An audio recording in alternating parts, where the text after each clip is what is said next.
Продолжая тему победы, в Уснере Миконского района состоялся фестиваль художественной самодеятельности трудовых коллективов «Салют Победа». Это уже 5-й населенный пункт в районе, где прошел подобный конкурс, рассказывает Светлана Поцелуева. Следует отметить разнообразие жанров. Так, геологи рассказали в своей композиции о геологах предприятия, участниках войны. Зрители тепло аплодировали девичьему ансамблю соцзащиты и работникам полиции. Праздник хорошо прошел, как-то вот так вот. И номеров очень много. Хорошо трудовые коллективы практически все приняли участие, поэтому нормально. Весь зал, затаив дыхание, смотрел мини-спектакль о Хатыни и рукоплескал хору педагогов и младших учащихся Уснерской гимназии.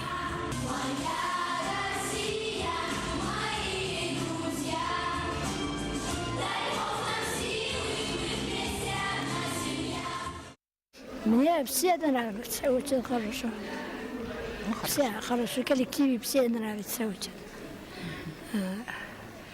Особенно Миконского детского дома, семейного детского дома. Из-за черствости наших душ иногда мы забываем о самом главном, о самом ранимом – это о мире. Поэтому и помнить то, что случилось в великие годы Отечественной войны, должен каждый. Я считаю, что это очень своевременно. Очень хорошее мероприятие. И спасибо всем, кто это организовал.